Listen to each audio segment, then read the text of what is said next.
جو اس واقعے میں شہید ہو گئے اللہ تعالیٰ ان کی مغفرت فرمائے اور انہیں نیک کاموں کا اجر عطا فرمائے، ان کے گناہوں سے درگزر فرمائے، ان کے لواحقین کو صبر دے اور اس صبر کے اوپر اجر عظیم عطا فرمائے۔ جب ہم دیوبندیوں سے یا اہل حدیث سے پوچھیں گے وہ تو کہیں گے کہ بریلوی تو شہید ہو ہی نہیں سکتا، تو ان کا بھی کوئی قصور نہیں ہے، بریلوی بھی ان کے بارے میں یہی کچھ سوچتے ہیں۔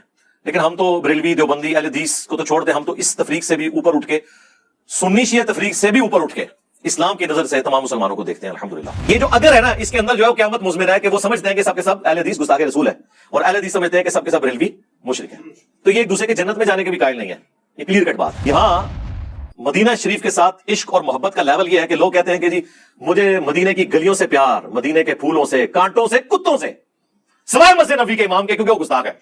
ہاں آؤ نا دار تھلے، کوئی بریلوی کبھی نعت میں یہ لکھ کے دے کہ مجھے عشق ہے مسجد نبوی کے امام سے، وہ کہتے ہیں نہیں نجدی گستاخ۔ اچھا مسجد نبوی کے پتھروں سے پیار، مٹی سے پیار، تو مسلمان کی حرمت تو اس سے زیادہ ہے۔ جامعہ ترمذی میں اور سنن ابن ماجہ میں حدیث موجود ہے کہ ایک مسلمان کی حرمت اللہ کے نزدیک کعبے سے بھی بڑھ کے ہے۔ اور ان نفرتوں کو ڈسکس کرنے کا مقصد یہ نہیں ہوتا کہ ہم کہتے ہیں ایک دوسرے کو مارے، ہم یہ کہتے ہیں پہچانے ان علماء کو جنہوں نے آپ کو ان فرقوں میں ڈیوائیڈ کر کے آپس میں لڑوایا ہوا ہے، کہ آج ہمیں لوگ پرچیاں لکھ کے بھیج رہے ہوتے ہیں جی کیا شیعہ کا جنازہ پڑھ لیں، بریلوی پرچی لکھتا ہے کہ کیا نجدی جو گستاخ رسول ہیں ان کا جنازہ پڑھ لیں۔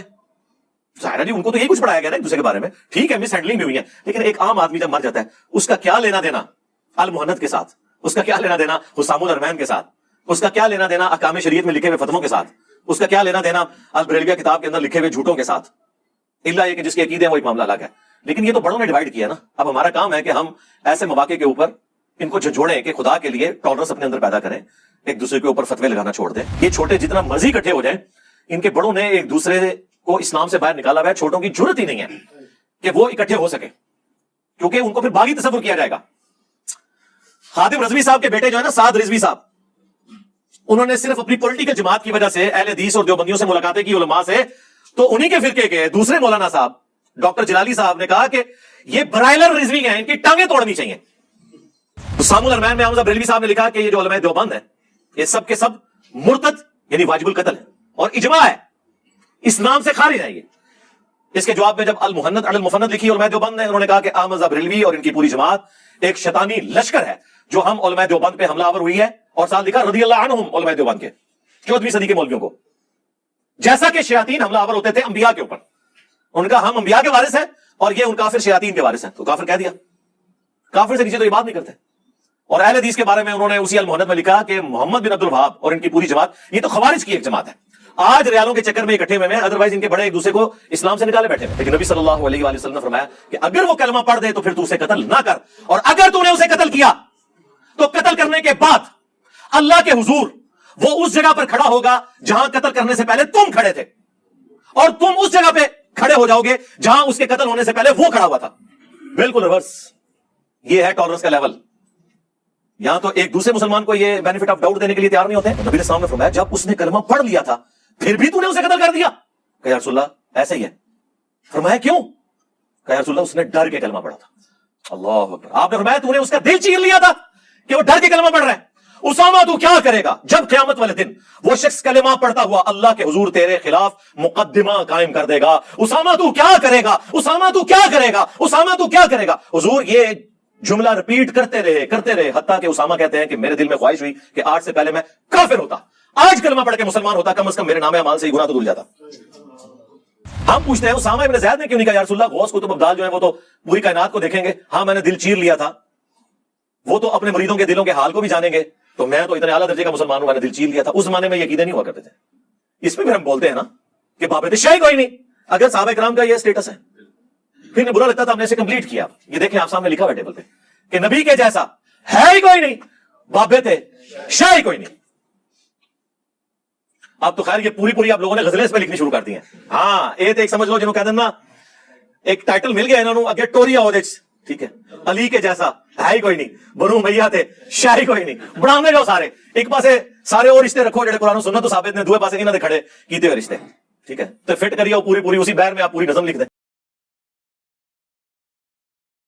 الحمدللہ رب العالمین والصلاة والسلام علی سید الانبیاء والمرسلین وعلی آلہ واصحابہ اجمعین الی یوم الدین.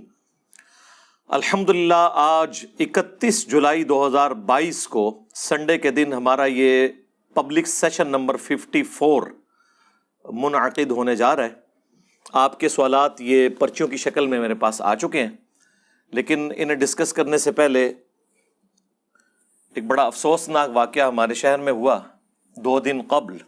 29 جولائی 2022 کو جمعے کے دن جیلم میں ایک بڑی مسجد ہے, جہاں آپ سمجھ لیں چند ٹاپ کی جو 10 مساجد ہیں جہاں پہ گیدرنگ کے پوائنٹ آف ویو سے لوگ ہوتے ہیں, ان میں سے وہ ایک مسجد ہے.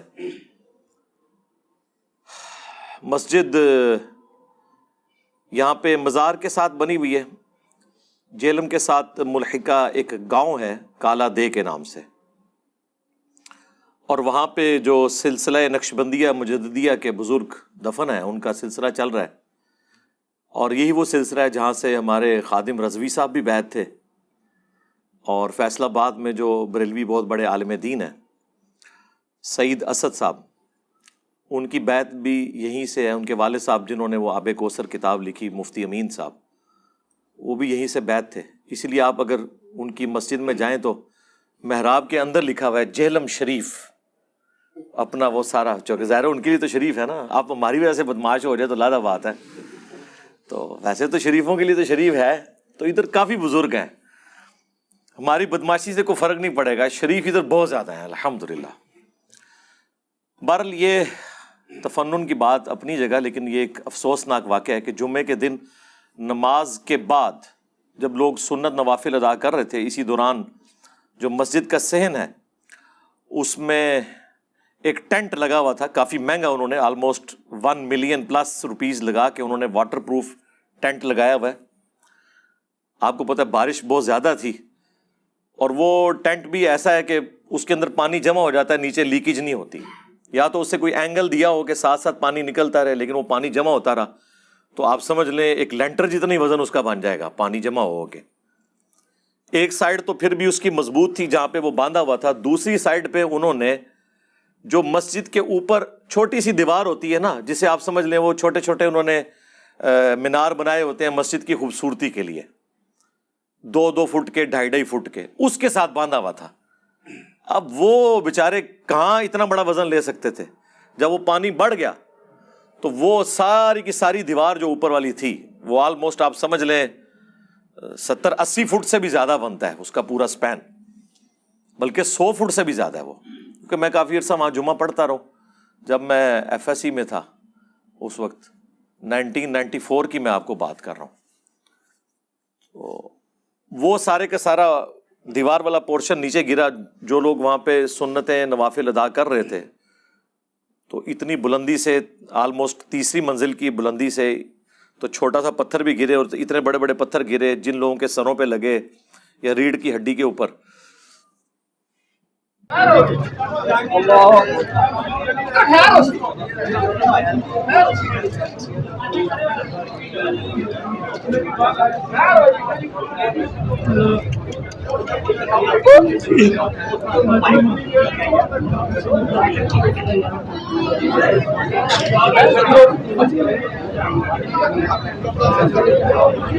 تین, بعض لوگ کہہ رہے ہیں 4 لوگ شہید ہو چکے ہیں, اور آلموسٹ کوئی 26-27 کے قریب لوگ زخمی ہیں, کریٹیکل حالت میں ہیں ان میں سے بھی کچھ لوگ. جو اس واقعے میں شہید ہو گئے, اللہ تعالیٰ ان کی مغفرت فرمائے اور انہیں نیک کاموں کا اجر عطا فرمائے, ان کے گناہوں سے درگزر فرمائے, ان کے لواحقین کو صبر دے اور اس صبر کے اوپر اجر عظیم عطا فرمائے. اور یہ شہید کی کیٹیگری میں آتے ہیں. اگرچہ یہی بات جب ہم دیوبندیوں سے یا اہل حدیث سے پوچھیں گے وہ تو کہیں گے کہ بریلوی تو شہید ہو ہی نہیں سکتا, تو ان کا بھی کوئی قصور نہیں ہے, بریلوی بھی ان کے بارے میں یہی کچھ سوچتے ہیں. لیکن ہم تو بریلوی, دیوبندی, اہل حدیث کو تو چھوڑ دیں, ہم تو اس تفریق سے بھی اوپر اٹھ کے سنی شیعہ تفریق سے بھی اوپر اٹھ کے اسلام کی نظر سے تمام مسلمانوں کو دیکھتے ہیں الحمدللہ۔ بخاری اور مسلم دونوں میں حدیث موجود ہے کہ اللہ کے محبوب صلی اللہ علیہ وآلہ وسلم نے فرمایا کہ میری امت میں 5 قسم کے لوگ جو ہیں وہ شہید ہیں۔ اللہ کی راہ میں جو شہید ہونے والا ہے وہ تو ٹاپ آف دا لسٹ ہے۔ نمبر 2، طاعون کے مرض میں مبتلا ہو کر مر جانے والا۔ نمبر 3، پیٹ درد کی بیماری سے۔ نمبر 4، کسی دیوار کے نیچے دب کے مر جانے والا، زلزلے کی حالت میں کوئی بلڈنگ گر گئی۔ اور نمبر 5، پانی میں ڈوب کر مر جانے والا، بشرطے کہ یہ سارے کام کرنے والے لوگ کسی پازیٹیو ایکٹیویٹی کے لیے جا رہے ہوں۔ یہ نہیں ہے کہ ایک بندہ سمندر کے اندر ہیروئن سمگلنگ کر رہا تھا لانچ کے تھرو اور وہ ڈوب گئی تو وہ شہید ہو جائے گا، نہیں، وہ غلط کام کر رہا تھا۔ نارمل کنڈیشن میں چاہے اچھے سفر کے اوپر تھا نیکی کے، چاہے مباح سفر کے اوپر تھا، غلط کام کوئی نہیں کر رہا تھا، تو یہ سب کے سب شہداء شمار کیے جائیں گے۔ اور اسی حدیث کی ایکسپلینیشن ایک اور حدیث سے ہوتی ہے، وہ حدیث سنن نبی داؤد کے اندر موجود ہے، سنن نسائی کے اندر موجود ہے، مشکات کے اندر بھی موجود ہے کہ اللہ کے محبوب صلی اللہ علیہ وآلہ وسلم نے اس حدیث میں 5 جو یہ بخاری اور مسلم کے لوگ آئے تھے، ان کے ساتھ 2 اور لوگوں کو بھی شہید ڈکلیئر کیا، ٹوٹل 7۔ ان میں سے ایک آگ میں جل کر مر جانے والا، اور دوسرا وہ عورت جو پریگنینسی میں ڈلیوری کے دوران شہید ہو جائے گی، وہ بھی اللہ کے حضور شہید لکھی جائے گی۔ اس کے علاوہ بھی احادیث کے اندر اور شہداء ہیں، لیکن یہ 7 جو ہے نا ٹاپ آف لسٹ ہیں۔ ان میں سے نمبر 1 اللہ کی راہ میں، نمبر 2 طاعون کے مرض میں، نمبر 3 پیٹ درد کی بیماری سے، نمبر 4 پانی میں ڈوب کر، نمبر 5 کسی دیوار کے نیچے آ کے، نمبر 6 آگ میں چل کے، اور نمبر 7 وہ عورت جو ڈلیوری کے دوران فوت ہو جاتی ہے۔ یہ سب کے سب اللہ کے حضور شہید لکھے جائیں گے۔ تو اس اعتبار سے وہ تو نماز بھی پڑھ رہے تھے، اللہ تعالیٰ ان کے لیے یہ شہادت جو ہوئی ہے، دنیا سے جانا تو ہر انسان نے ہے، کسی نے ایئر کریش میں مرنا ہے، کسی نے روڈ ایکسیڈنٹ میں مرنا ہے، کسی نے ہارٹ فیلئر سے مرنا ہے، کسی نے شیر کے پیٹ میں جا کے اس کی قبر بننی ہے، کسی کی سمندر میں قبر بن جانی ہے۔ دنیا سے ہر بندے کا ایگزٹ تو لکھا ہوا ہے، لیکن اچھی حالت میں انسان مرے، جو قرآن میں آیا وَلَا تَمُوتُنَّ إِلَّا وَأَنْتُمْ مُسْلِمُونَ، دیکھنا تمہیں موت نہ آئے مگر اس حال میں کہ تم اللہ کے تابع فرمان ہو کر مرنا۔ ویسے تو ہر شخص کی یہ خواہش ہوتی ہے کہ مجھے سجدے میں ہی موت آ جائے۔ سجدے میں اسی کو موت آئے گی جو نماز پڑھنے والا ہوگا۔ جس نے کبھی زندگی میں نماز ہی نہیں پڑھی، اللہ کو سیریس ہی نہیں لیا، اس کو سجدے میں کہاں سے موت آئے گی۔ اب ہمارے شہر کے اندر یہ ایک عبرت ناک واقعہ ہے، مین میڈیا کے اندر بھی یہ واقعہ آیا ہے۔ ایک شہر کے اندر اس طرح کا بڑا واقعہ، ایک ٹریجک ڈیتھ کا جو سین ہے، وہ پورے شہر کے لیے عبرت کا نشان ہوتی ہے اللہ کی طرف سے کہ لوگ آخرت کے معاملے میں اپنے آپ کو سیریس کر لیں۔ اچھا، اسی طریقے سے ایک شہر میں بہت بڑے لیول کی جو ڈیتھ ہے، وہ پورے کے پورے اس صوبے کے لیے عبرت کا نشان ہے۔ ایک صوبے میں ایک بہت بڑی ڈیتھس کا ہونا، جس طرح کہ 8 اکتوبر 2005 کو پاکستان میں بہت بڑا زلزلہ آیا تھا، آپ کو پتہ ہے، جس میں آلموسٹ 1.5 لاکھ لوگ شہید ہو گئے تھے۔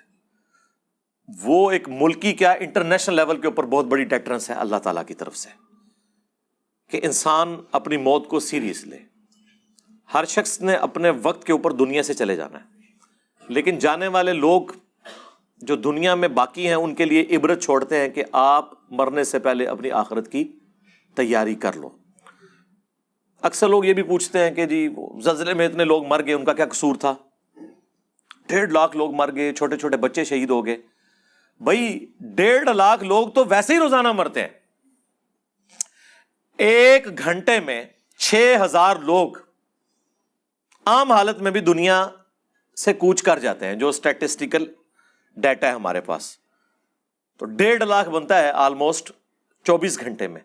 اور ان 1.5 لاکھ میں بھی سمجھ لیں 30 سے 40 ہزار مسلمان ہوتے ہیں. آلموسٹ 1.25 ارب تو ہماری آبادی ہو چکی ہے نا. لیکن وہی بات ہے کہ بلے شاہ اسی مرنا نہ ہی گور پیا کوئی اور. وہ 40 ہزار میں نہیں نظر آتا کہ کوئی میرا نمبر بھی لگ سکتا ہے. 40 ہزار بہت بڑا فگر ہے روز کا دیکھا جائے تو. پر یہ ایک سلسلہ اللہ نے رکھا ہوا ہے. تو وہ 1.5 لاکھ بندہ تو ویسے ہی مرتا ہے. لیکن اگر ایک دن میں اللہ تعالیٰ 1.5 لاکھ بندے کو اکٹھا کسی ایریے سے اٹھا لے تو لوگ کہتے ہیں یار اتنا بندہ مر گیا. اسکیٹرڈ فارم میں تو روزانہ اتنے لوگ مر رہے ہوتے ہیں. لیکن اس طرح کے واقعات اللہ تعالیٰ عبرت کے لیے رکھتا ہے تاکہ لوگ اپنی آخرت کی تیاری کریں اور اس طرح کے ایشوز کو سیریس لیں. صرف یہ نہیں ہے کہ کفِ افسوس مل لیں یا دعائے مغفرت کر دیں اور اسی کے اوپر اکتفا کریں، نہیں، بلکہ اس سے عبرت بھی حاصل کریں.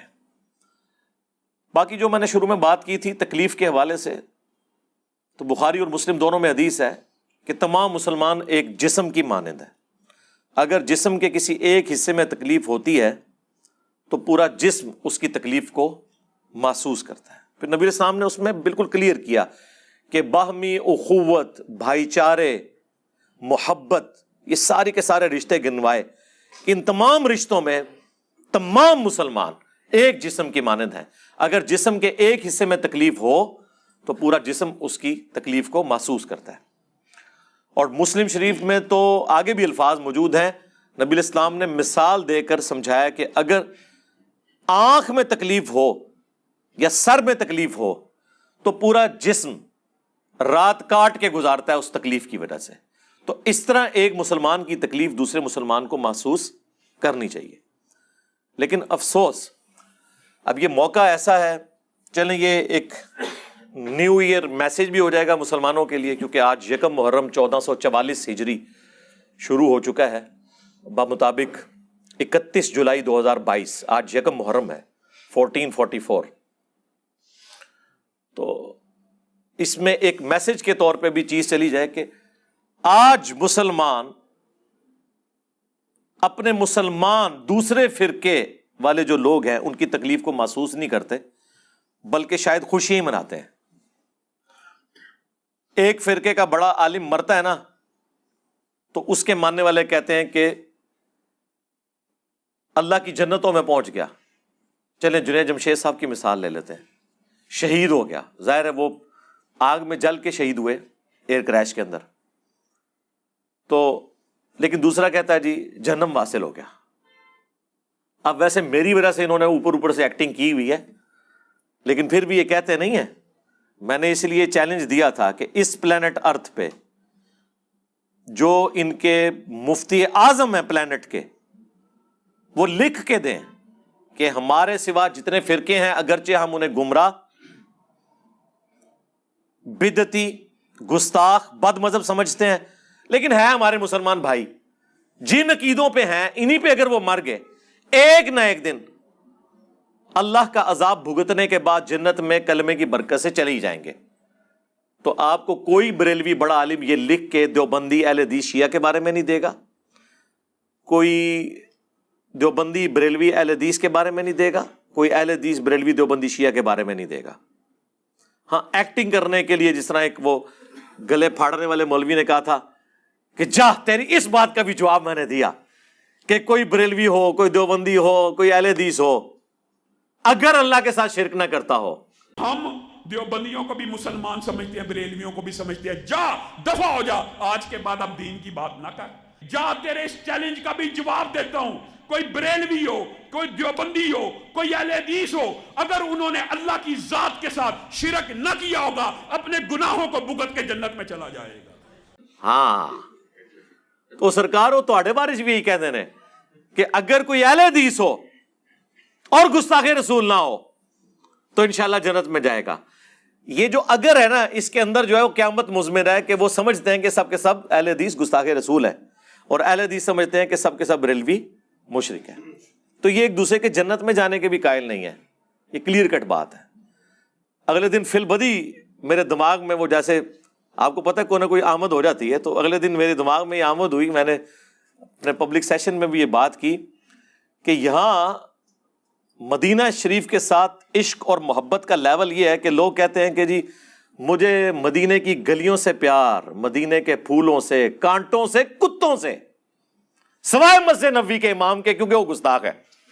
ہاں آؤ نا داڑھ تھلے۔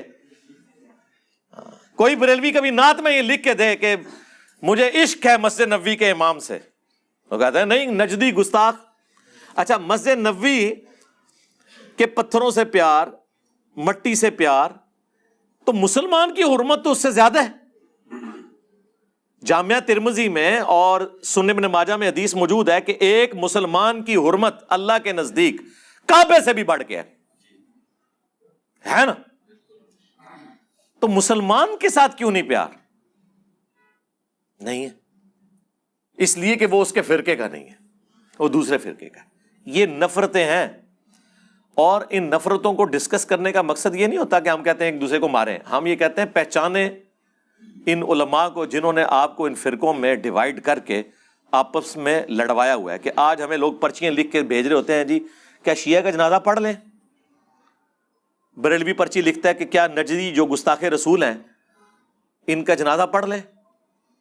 ظاہر ہے جی ان کو تو یہی کچھ پڑھایا گیا نا ایک دوسرے کے بارے میں، ٹھیک ہے مس ہینڈلنگ بھی ہوئی ہے، لیکن ایک عام آدمی جب مر جاتا ہے اس کا کیا لینا دینا المہند کے ساتھ، اس کا کیا لینا دینا حسام الحرمین کے ساتھ، اس کا کیا لینا دینا احکام شریعت میں لکھے ہوئے فتووں کے ساتھ، اس کا کیا لینا دینا البریلویہ کتاب کے اندر لکھے ہوئے جھوٹوں کے ساتھ، الا یہ کہ جس کے عقیدے ہیں وہ ایک معاملہ الگ ہے۔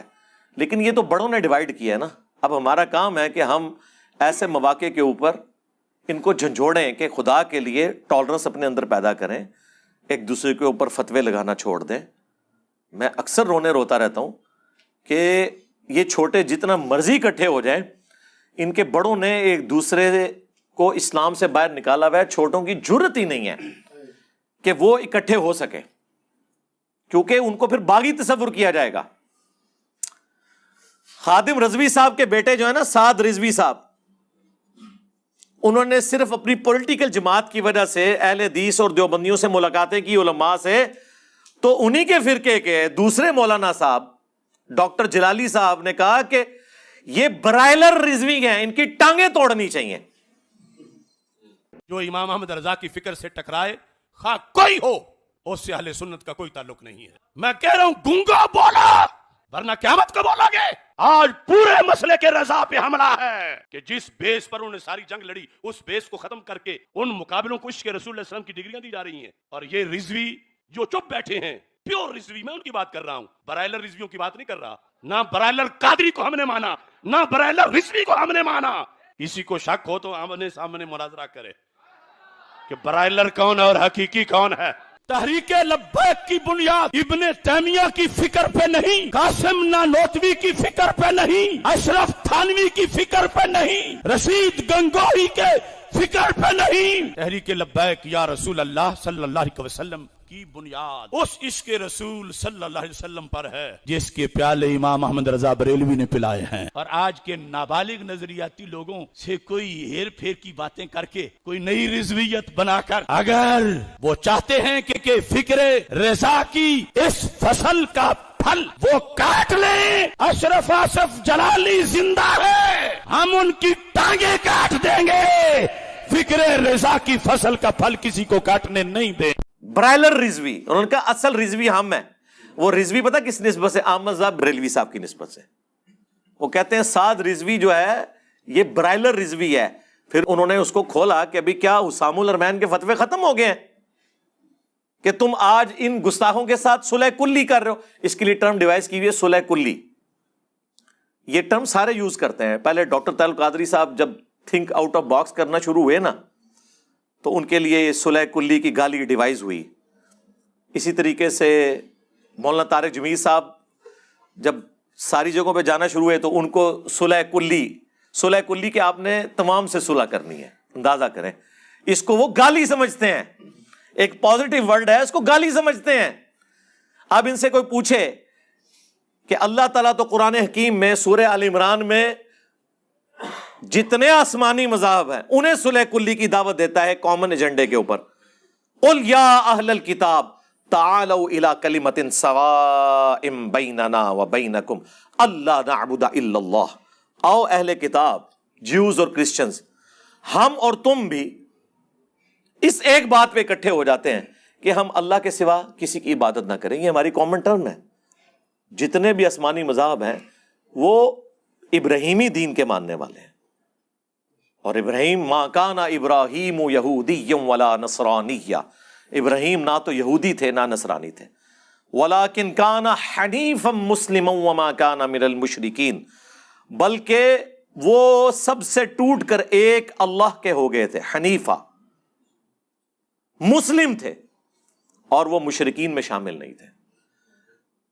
یہاں تو مسلمان فرقے اکٹھے ہونے کے لیے تیار نہیں ہیں. حسام الحرمین میں حمزہ بریلوی صاحب نے لکھا کہ یہ جو علماء دیوبند ہیں یہ سب کے سب مرتد یعنی واجب القتل ہیں، اور اجماع ہے اسلام سے خارج ہیں یہ. اس کے جواب میں جب المحند علی المفند لکھی علماء دیوبند نے، انہوں نے کہا کہ حمزہ بریلوی اور ان کی پوری جماعت ایک شیطانی لشکر ہے جو ہم علماء دیوبند پہ حملہ آور ہوئی ہے، اور ساتھ لکھا رضی اللہ عنہم علماء دیوبند کے 14ویں صدی کے مولویوں کو، جیسا کہ شیاطین حملہ آور ہوتے تھے انبیاء کے اوپر. ان کا ہم انبیاء کے وارث ہیں اور یہ ان کافر شیاطین کے وارث ہیں. تو کافر کہہ دیا، کافر سے نیچے تو یہ بات نہیں کرتے. اور اہل حدیث کے بارے میں انہوں نے اسی المحند میں لکھا کہ محمد بن عبد الوہاب اور ان کی پوری جماعت یہ تو خوارج کی ایک جماعت ہے. آج ریالوں کے چکر میں اکٹھے ہوئے ہیں، ادروائز ان کے بڑے ایک دوسرے کو اسلام سے نکالے بیٹھے ہوئے. ان کا کیا قصور ہے؟ ان کے بڑوں نے رد المختار میں فتاوی شامی میں یہ سب کچھ لکھا کہ محمد بن الوہاب جو ہے یہ خوارج کی ایک جماعت ہے، ابن عابدین شامی نے. اور یہ صرف المحند میں نہیں نقل ہوا ہوا، جال حق میں مفتی احمد یار خان نعیمی جو پوتا شاگرد ہے حمزہ بریلوی صاحب کے اور مرید خاص ہیں نعیم الدین مراد آبادی صاحب کے، جنہوں نے کنز الایمان کا حاشیہ لکھا خزائن العرفان، انہوں نے جال حق کے مقدمے میں لکھا ہوا ہے کہ یہ وہابی جو ہیں وہ خوارج کی ایک جماعت ہے. 24 نمبر وہابی، وہ کہتے ہیں وہابی کے حروف ابجد 24 ہے، 24، اور گدھ کے بھی 24 ہیں. جیسے گدھ گوشت خور ہے، وہابی ایمان خور ہے. ہاں جی جی جی جی. بریلوی دیوبندی اہل حدیث ایک تسبیح میں پرویا ہوا اتحاد ہو چکا ہوا ہے. ہمارے مطالبات آپ کے سامنے ہیں. ہم آپ کو بارہا یہ کہہ چکے ہیں کہ اہل حدیث دیوبندی اور بریلوی اتحاد ایک تسبیح کی طرح ہو چکا ہے، ایک قوت اور طاقت بن چکا ہے. نہیں، کبھی بھی نہیں ہو سکتا. او سنجے داتا لئی نہیں، ٹھیک ہے، یہ وہی نہیں ہے. ٹھیک ہے، رکو ذرا، صبر کرو. تمہارے بڑوں نے ایک دوسرے کو اسلام سے باہر نکالا ہوا ہے، یہ کبھی تسبیح میں نہیں پروئے جائیں گے. اگر نہیں یقین آتا تو یاد کرو بابا جی کو، چھڑ دیو وہابیاں دی اذان دا کی احترام، یہ تے سوراں دے سور نے. ہاں بادشاہی مسجد کے باہر کہنا انہاں بڑیاں دے اخلاص منگو تو بڑے بڑے لوگ ہم گداواں نو خیر پا ہی دیں گے. چلو جی چلیے. او بھابیاں دی اذان اے تے کڑا تے اے تے سور دے سور ہیں. چلو چلیے.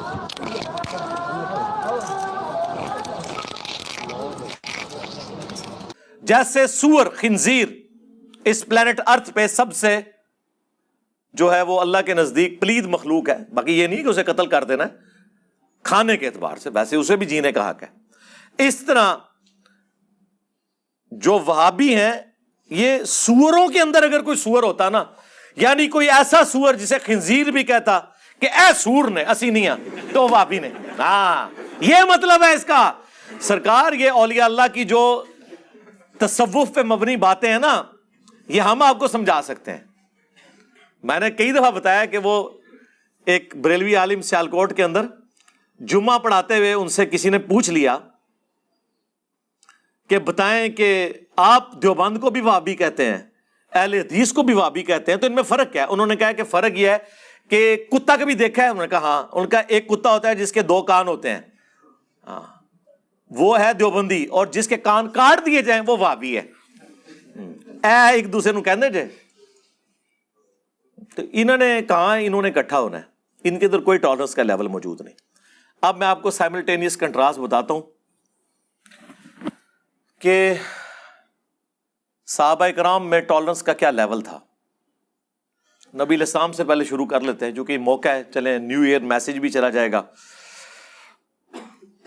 بخاری اور مسلم دونوں میں حدیث موجود ہے۔ ایک صحابی حضور سے کہتے ہیں یا رسول اللہ ایک فرضی کیس میں آپ کے سامنے رکھنے لگا ہوں، یعنی میں سمجھانے کے لیے بات کر رہا ہوں۔ انہوں نے کہا یا رسول اللہ میں کسی کافر سے میدان جنگ میں لڑ رہا ہوں،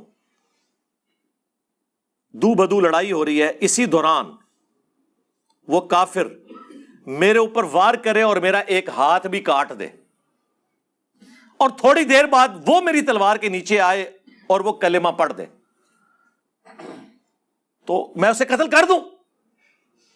تو ظاہر آپ نے تو کہنا چاہیے کر، بدلہ لا، آپ نے یہی کہنا تھا نا۔ لیکن نبی صلی اللہ علیہ وآلہ وسلم نے فرمایا کہ اگر وہ کلمہ پڑھ دے تو پھر تو اسے قتل نہ کر، اور اگر تو نے اسے قتل کیا تو قتل کرنے کے بعد اللہ کے حضور وہ اس جگہ پر کھڑا ہوگا جہاں قتل کرنے سے پہلے تم کھڑے تھے، اور تم اس جگہ پہ کھڑے ہو جاؤ گے جہاں اس کے قتل ہونے سے پہلے وہ کھڑا ہوا تھا۔ بالکل ریورس، یہ ہے ٹالرنس کا لیول۔ یہاں تو ایک دوسرے مسلمان کو یہ بینیفٹ آف ڈاؤٹ دینے کے لیے تیار نہیں ہوتے۔ اسی کی ایکسپلینیشن وہ اسامہ ابن زید والی حدیث ہے، وہ بھی بخاری اور مسلم دونوں میں موجود ہے۔ اسامہ ابن زید کہتے ہیں، ان سے تو پریکٹیکلی یہ کام ہو گیا، وہ کہتے ہیں ایک جنگ کے دوران جب ایک کافر میری تلوار کے نیچے آیا تو اس نے ڈر کے کلمہ پڑھ دیا، انہوں نے تو یہی اسیس کیا، میں نے اسے قتل کر دیا۔ بعد میں دل میں گلٹ تھا، قلق محسوس کیا، کسی دن حضور کا موڈ ٹھیک دیکھ کے تو انہوں نے اپنی عرضی ڈال دی، یا رسول اللہ اس طرح ایک جنگ کے دوران ایک کافر جب میری تلوار کے نیچے آیا تو اس نے کلمہ پڑھ دیا۔ تو نبی علیہ السلام نے فرمایا جب اس نے کلمہ پڑھ لیا تھا پھر بھی تو نے اسے قتل کر دیا؟ کہ یا رسول اللہ ایسا ہی ہے۔ فرمایا کیوں؟ کہ یا رسول اللہ اس نے ڈر کے کلمہ پڑھا تھا۔ اللہ اکبر۔ آپ نے فرمایا تو نے اس کا دل چیر لیا تھا کہ وہ ڈر کے کلمہ پڑھ رہا ہے۔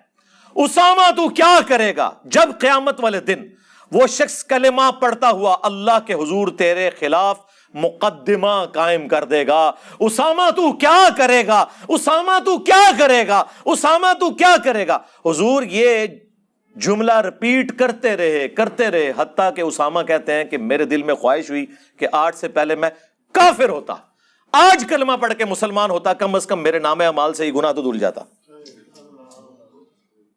یہ کوئی عام بندہ نہیں ہے جو یہ بات کر رہا ہے، یہ حضور کا سب سے لاڈلا صحابی ہے۔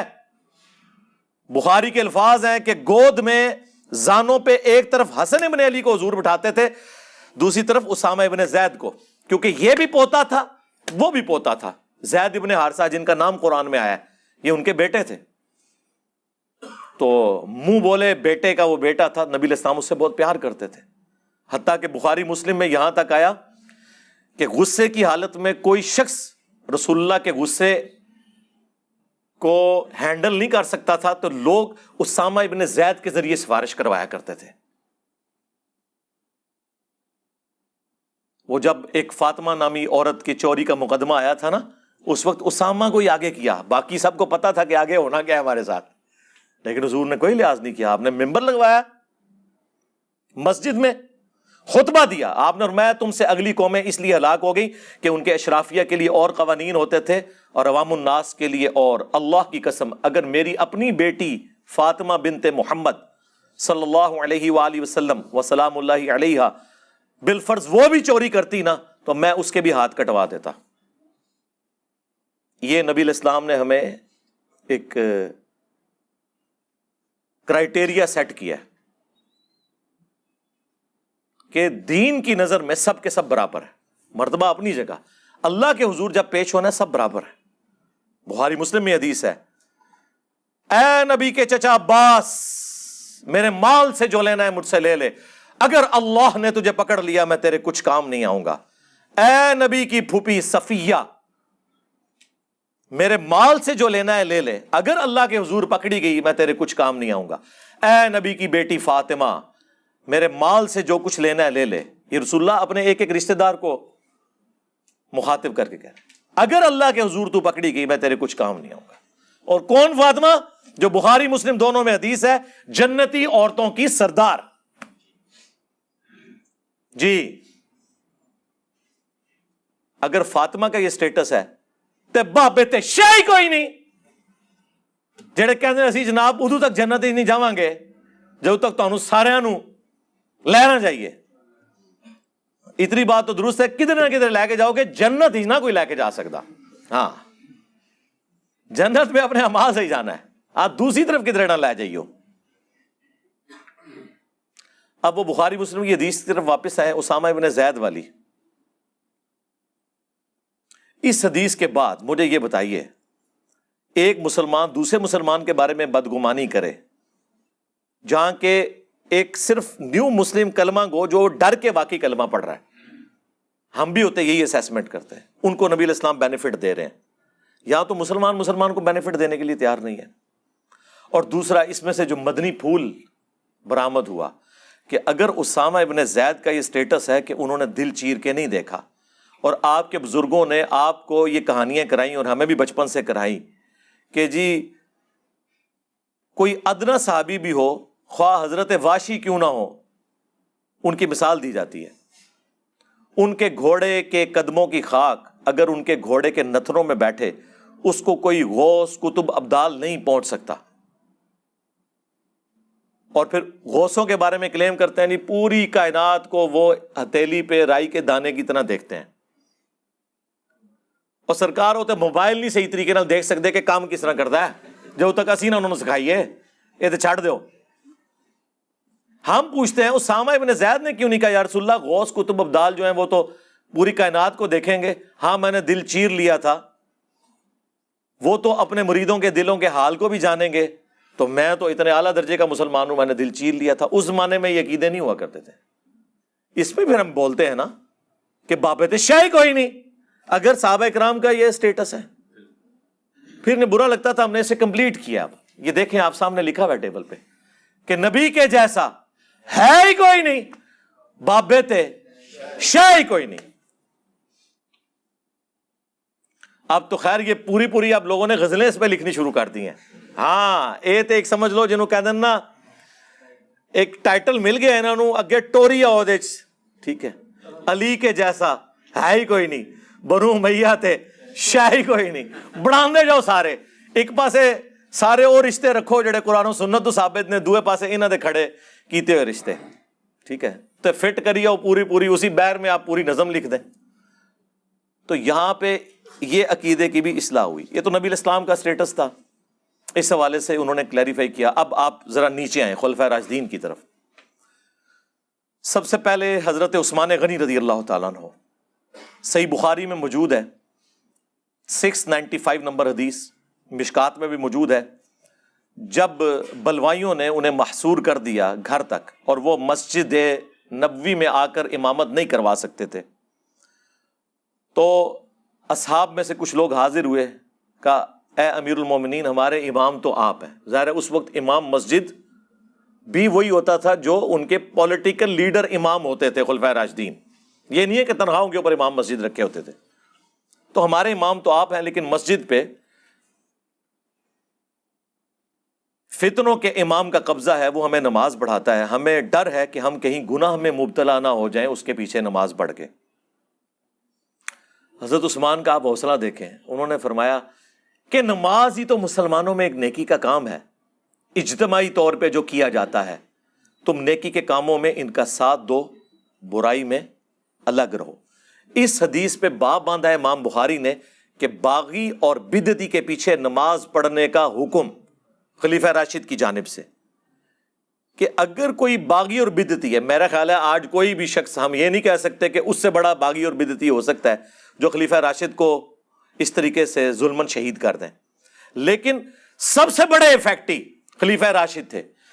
انہوں نے اس وقت حدیث کیوں نہیں سنائی ابو داؤد ترمذی ابن ماجہ کی جو مشکات میں بھی موجود ہے، علیکم بسنتی وسنت الخلفاء الراشدین المہدیین، اور ساتھ وہ حصہ سناتے کہ میرے بعد تم بہت اختلاف دیکھو گے، دین میں نئی نئی بدعتوں سے بچنا، ہر بدعت گمراہی ہے، ہر گمراہی جو ہے وہ جہنم میں لے جانے والی ہے. سنن نسائی میں یہ بھی الفاظ موجود ہیں. تو دیکھو خلیفہ راشد کے خلاف کھڑے ہونے والوں کو بدعتی اور جہنم کی طرف لے جانے والے لوگ رسول اللہ نے قرار دیا ہے، لہذا ان کے پیچھے نمازیں نہ پڑھو، میں خلیفہ راشد ہوں. نہیں، ان کا نماز پڑھیں گے، باقی وہ اپنے بدعت کا وبال ان کے اوپر ہوگا. یہ فتویٰ ہمارے سامنے کلیئر کٹ خلیفہ راشد کا موجود ہے. اب ہمیں کوئی کہتا ہے جی فلانے ساڈے سلف نے کیتا، اور لے جاؤ اپنے سارے، کوئی پہلے سلف لے کے آؤ جڑا عثمان غنی تو وڈا ہوئے رضی اللہ تعالیٰ عنہ علیہ السلام. باقی ساری باتیں اب چھوٹی ہیں. اور یہ ان کا کوئی ذاتی فتویٰ نہیں تھا. اس 695 نمبر حدیث کے اوپر 694 نمبر مرفوع حدیث ہے، حضرت ابو ہریرہ سے نبی الاسلام نے فرمایا ان قریب ایسے امام آئیں گے جو تمہیں غلط نمازیں پڑھائیں گے، تم ان کے پیچھے نماز پڑھ لینا، ان کی غلطی کا وبال انہی پہ ہوگا. حضور کو پتا تھا یہ کام ڈلنے ہیں بعد میں، اور لوگوں نے پوچھنا فلانے پیچھے ہوتی فلانے پیچھے نہیں ہوتی. اب نیچے آئے سیدنا علی ابن ابی طالب، چوتھے خلیفہ راشد، المصنف ابن ابی شیبہ میں موجود ہے. ان سے ان کے ساتھی پوچھتے ہیں خوارج کے بارے میں، کیا یہ کافر ہے؟ آپ نے فرمایا کافر تو نہیں ہے، یہ کفر سے اتنی نفرت کرتے ہیں کہ انہیں میرے بارے میں گمان ہوا کہ میں کفر میں مبتلا ہو گیا ہوں. اگر یہ کفر سے نفرت نہ کرتے ہوتے تو مجھے تو نہ چھوڑ کے جاتے. یعنی وہ اتنے سینسٹیو ہیں، اوور سینسٹیو، تقویدہ اعضا جنہوں کہندے ہیں. یار کیا مولا علی کا جگر ہے، جو چیز ان کی نیگیٹو تھی اسی کو ان کی پازیٹیو چیز بنا کے پیش کیا کہ یہ کفر سے اتنی نفرت کرتے ہیں کہ مجھے اس لیے چھوڑا کہ یہ سمجھے میں کافر ہو گیا ہوں.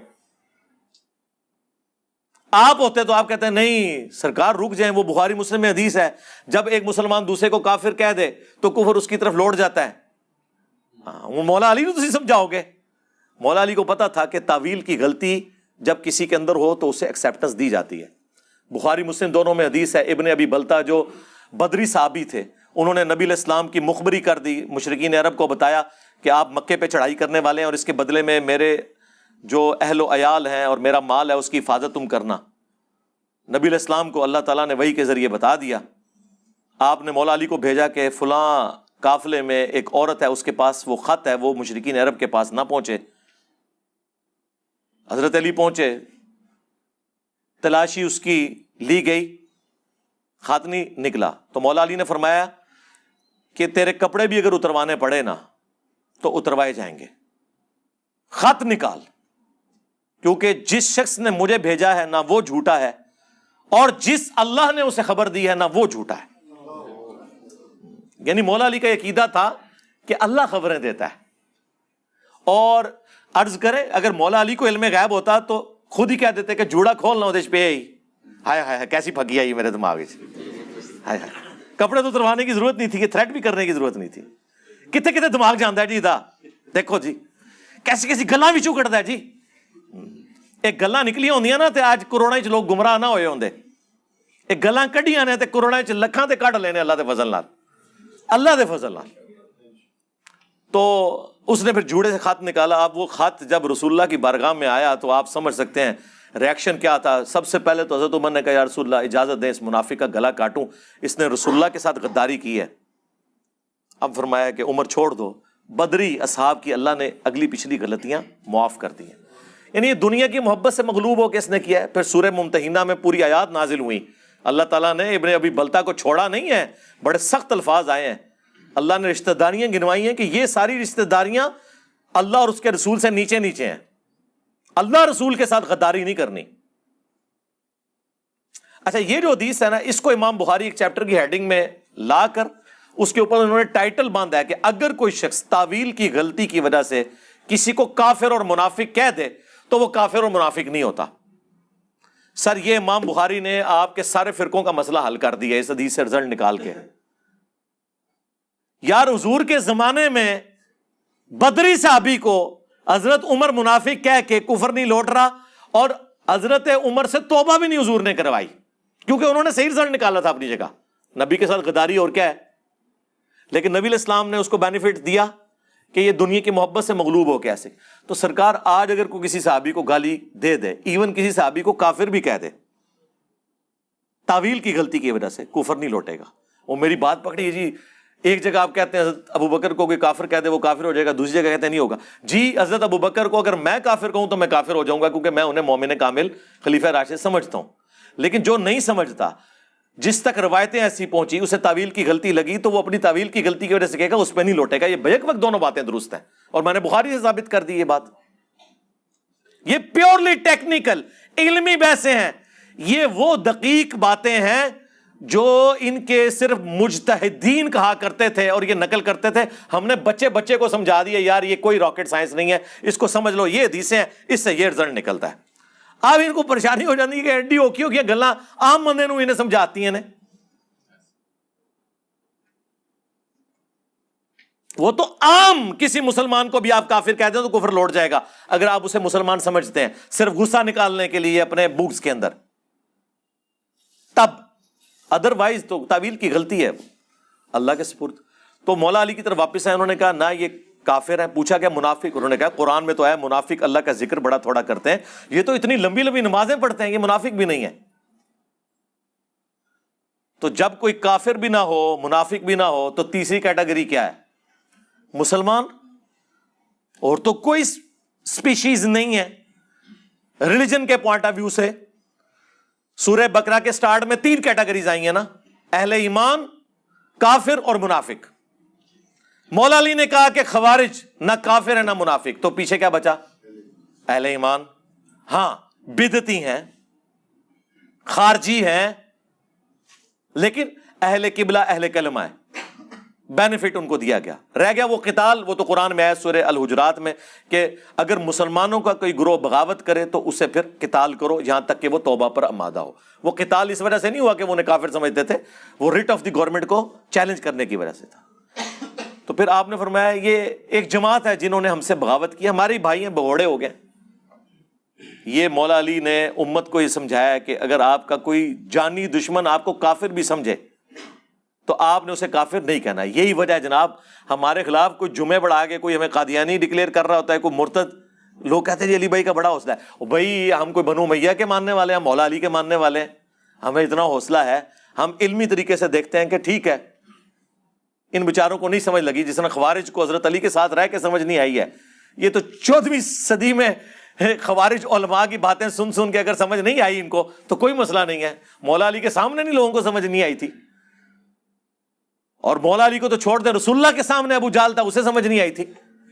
جسے اللہ توفیق دے اور جو چاہے کہ اسے ہدایت ملے. والذین جاہدوا فینا لنہدینہم سبلنا، جو ہماری راہ میں کوشش کرے گا اس کے لیے ہم اپنی راہیں کھولیں گے، جو کوشش نہیں کرے گا اسے کوئی ہدایت نہیں ملے گی. اس سے بھی نیچے آ جائیں رسول اللہ سے، پھر سیدنا عثمان، پھر سیدنا علی. اب آ جائیں عبداللہ ابن عمر کے بارے میں. صحیح بخاری میں موجود ہے کہ عبداللہ بن عمر خوارج کو بدترین مخلوق کہتے تھے کہ وہ کافروں والی آیات مسلمانوں پہ لگاتے تھے. بریلوی بیان کرتے ہوئے کہتے ہیں بتوں والی آیات بزرگان دین پہ لگاتے تھے. اے نہیں لکھا سرکار، کافروں والی آیات مسلمانوں پہ. جو کافروں کے بارے میں آیات تھی وہ صحابہ پہ لگاتے تھے. بالکل یہ نہیں لگنی چاہیے. صحابہ نے کوئی ایسا کام نہیں کیا کہ جس کی وجہ سے ان کے اوپر کافروں والی آیتیں لگیں. لیکن آج کے دور میں اگر کوئی کافروں والے کام کرے گا تو کافروں والی آیتیں اس پہ لگیں گی. آپ کا اپنا فرقے کا بندہ کوئی بات کر دے تو آپ اسے کہتے ہیں یہ بعد ذالک زنیم ہے، یہ آؤٹ آف ویڈ لاک پیدا ہوا ہے. لگاتے ہیں نا. یہ تو کافر کے بارے میں آیت تھی کہ ولد الحرام ہے، خالد ابن ولید کا باپ ولید ابن مغیرہ وہ کافر تھا. خود یہ کافروں والی آیات اپنے فرقے کے لوگوں کے اوپر لگا دیتے ہیں جب ان کا اختلاف ہوتا ہے. اس وقت نہیں نظر آتا کہ جی وہ کافروں والی آیات میں مسلمانوں پہ لگا رہے ہیں. نہیں کہتے ہیں نہیں جی جو کام کرے گا اس پہ تو فٹ ہوگی نا. سرکار یہی ہم آپ کو کہتے ہیں کہ شرک چاہے بت پرستی میں ہو رہا ہو یا فرشتوں کی پرستش میں ہو رہا ہو یا جیزس کرائسٹ عیسیٰ ابن مریم کی پرستش میں ہو رہا ہو یا کسی بابے سے مانگ کے ہو رہا ہو، جسے فٹ اسے گفٹ، وہ ساری آیات اس کے اوپر فٹ ہوں گی. وہی عبداللہ بن عمر جو اتنی نفرت کرتے ہیں خوارج سے. سنن کبریٰ البیہقی کے اندر موجود ہے، اور شیخ زبیر صاحب نے مقالات کی اپنی پہلی جلد میں پورا عبداللہ ابن عمر کے اوپر مضمون لکھا. اس میں بھی نقل کیا کہ وہ خوارج اور خوشبیہ یعنی مختار سقفی کے جو فالورز تھے ان کے پیچھے نمازیں بھی پڑھتے تھے، حی علی الصلاح حی علی الفلاح، وہ کہتے تھے جب تک ان کی مساجد سے آواز آئے گی ہم ان کی اذان کا جواب بھی دیں گے. اور اذان کا جواب یہ نہیں ہے کہ صرف جواب دینا ہے، مراد یہ ان کے پیچھے نماز پڑھیں گے، انہیں سلام بھی کریں گے اور سلام کا جواب بھی دیں گے. لیکن جب یہ ہمیں کہیں گے کہ ہم اپنے مسلمان بھائیوں کو قتل کریں پھر ہم ان کا ساتھ نہیں دیں گے. یہ ہمیں صحابہ کرام نے سکھایا ہے. اگر صحابہ سلف نہیں ہیں، ہمیں اب لا کے کوئی کہتا ہے جی احمد بن حنبل نے یہ کہہ دیا، جی امام آجری نے یہ کہہ دیا، جی یہ جی ابن تیمیہ نے یہ لکھ دیا، جی فلانے نے یہ لکھ دیا، وہ لے جو سارے فلانے اللہ دے بندے ہو.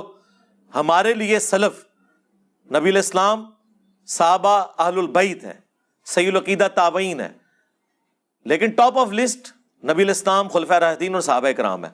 اگر کوئی صحابہ کے فتووں کو نہیں مانتا، اس کے فتوے پھر ہم کیوں مانے؟ جو اپنے سلف کو سلف نہ مانے وہ ہمارا سلف کہاں سے ہوا؟ جو اپنے بڑوں کی نہ مانے اس کو ہم کیوں بڑا مانے؟ ہم تو بڑا اسے مانیں گے جو نبی الاسلام کو، خلفائے راشدین کو، صحابہ کرام کو بڑا مانے اور ان کی باتیں مانے. خالی یہ تو نہیں ہے کہ اس کا نام جو ہے وہ مشرق سے شروع ہو کے مغرب میں ختم ہوتا ہے تو بڑا ہو جائے گا. اس طرح سے نہیں ہو جاتا بڑا. کوئی بڑا اپنے اعمال اور کردار سے ہوگا. دیکھیں ہم کسی بھی دینی پیشوا کی عزت کیوں کرتے ہیں کہ یار یہ اللہ اور اس کے رسول کی طرف ہمیں بلاتا ہے، ہمیں اللہ اور اس کے رسول کی باتیں بتاتا ہے. اگر وہ اللہ رسول کی باتوں سے انکار کرے، حدیثوں سے آنکھیں بند کر لے، تو پھر اس کی عزت تو خود بخود ختم ہوگی. وہ بڑا تو بڑا رہا ہی نہیں.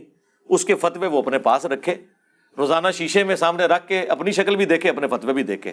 ہاں ہمیں نہ دکھائے. اب بخاری کی حدیث 2812 اور 447 اور مسلم شریف میں بھی 7320 سے لے کے آنورڈ 3-4 ترک کہ عمار کو ایک باغی جماعت قتل کرے گی، عمار انہیں اللہ اور جنت کی طرف بلا رہے ہوں گے، وہ جماعت جہنم کی طرف بلا رہی ہوگی. اس حدیث کے مقابلے پہ کوئی کہے کہ جی فلانے نے آیا کتاب، او لے جاؤ فلانے اپنے. رسول اللہ کا فرمان. تو آپ نے جس کا کلمہ پڑھا ہے نا اس کی قبر مدینے میں ہے صلی اللہ علیہ وآلہ وسلم. اس کے بعد سب کے سب امتی ہیں، امتی ہونے میں سب کا احترام ہوگا اس وقت تک جب تک وہ قرآن و سنت کا احترام کریں گے. جیسے ہی وہ قرآن و سنت سے بغاوت کریں گے تو ہم کیا کہیں گے؟ رکو ذرا، صبر کرو، ہم نے کلمہ اس کا پڑھا ہے اور تم نے بھی اسی کا کلمہ پڑھا، اور اس کلمے کی نسبت کی وجہ سے ہم نے تمہیں اپنا بڑا مانا کہ جس کی قبر مدینے میں ہے صلی اللہ علیہ وآلہ وسلم. آج اگر تم اس کے باغی ہوگے تو چاہے اس زمانے میں کوئی باغی ہو چاہے آج ہو، اسے ایکسپٹ نہیں کریں گے. یار وہ باغی ہیں نا جن کے بارے میں بخاری مسلم میں حدیث ہے کہ میرے حوض کوثر پہ لوگ لائے جائیں گے اور میں کہوں گا اصحابی اصحابی، یہ میرے ساتھی ہیں، میرے صحابہ ہیں. تو مجھے فرشتے بتائیں گے آپ کو نہیں پتا یا رسول اللہ آپ کی وفات کے بعد یہ دین سے الٹے قدم پھر گئے تھے اور انہوں نے دین میں بدعتیں جاری کر دی تھی. تو آپ فرماتے ہیں میں کہوں گا سحقن سحقن لمن غیر بعدی، سحقن سحقن لمن بدل بعدی.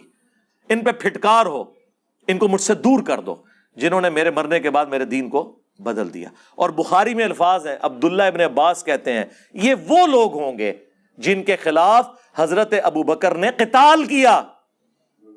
جی اب مجھے بتائیں حضرت ابوبکر کے دور میں جو مرتد ہو کے رسول اللہ کا راستہ چھوڑ گئے وہ نبی الاسلام کی زندگی میں کیا تھے؟ صحابی. مسلمان نہیں سر، نہ صحابی. حضور نے صحابیت کی حالت میں انہیں دنیا سے چھوڑا ہے. حضور کو آخرت میں جا کے پتا چلے گا انہوں نے بعد میں کام ڈالا ہے. یہ اتنا سادہ معاملہ نہیں ہے جس طرح آپ سمجھتے ہیں.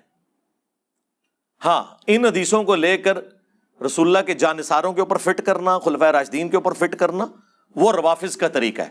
وہ بالکل غیر علمی باتیں کرتے ہیں، لیکن ان کی باتوں کا علمی جواب دینے کی بجائے صرف بنو امیہ کو چھپانے کے لیے ان حدیثوں کا انکار کرنے کی وجہ سے وہ اپنے فاسد عقائد کے اوپر محکم ہو گئے کہ یہ تو جاہل ہیں، یہ تو اپنی حدیثوں کو نہیں مانتے. ہم نے آگے فرنٹ سے لیڈ کیا اللہ کے فضل سے. انہوں نے منجی بھی ٹھوکی ہے تو تہاڈی بھی منجی ٹھوک دیتی ہے. ہاں بس ہوں تسی جو ہے نا ان کی ساروں کی قبریں بنی ہوئی ہیں اور ان کی قبروں کے اوپر جو کتبہ لگا ہوا ہے نا اس پہ لکھا ہوا ہے کہ ان کی شہادت چلیں کہہ دیتے ہیں. ویسے لکھنا چاہیے کہ ان کی موت 2812 کی وجہ سے ہوئی ہے. آلہ قتل برآمد ہو گیا. ٹھیک ہے 2812. قاتل کون ہے؟ قاتل وہ ہے کہ جو کہتا ہے کہ نہ میں وابی نہ میں بابی، میں ہوں مسلم علمی کتابی، جو یہ کہتا ہے کہ مرنے سے پہلے اے مسلمان کر لے اس پہ غور، کتابوں کا خدا اور ہے، بابوں کا خدا اور، اگرچہ وہ بھی اسی خدا کو مانتے ہیں لیکن ان کوالٹیز کے ساتھ نہیں جو کتابوں میں آئی ہیں۔ اور جو بار بار کہتا ہے کہ حرز جاں بنا لو اس نعرے کو کہ نبی کے جیسا ہے ہی کوئی نہیں، بابے تھے شے ہی کوئی نہیں،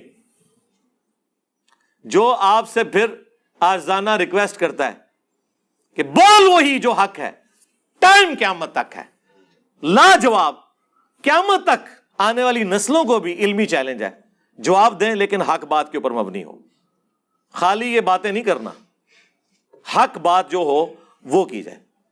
صلو علی محمد وآل محمد، اللہم صلی علی محمد وعلی آل محمد واصحاب محمد وازواج محمد وامت محمد اجمعین الی یوم الدین، آمین۔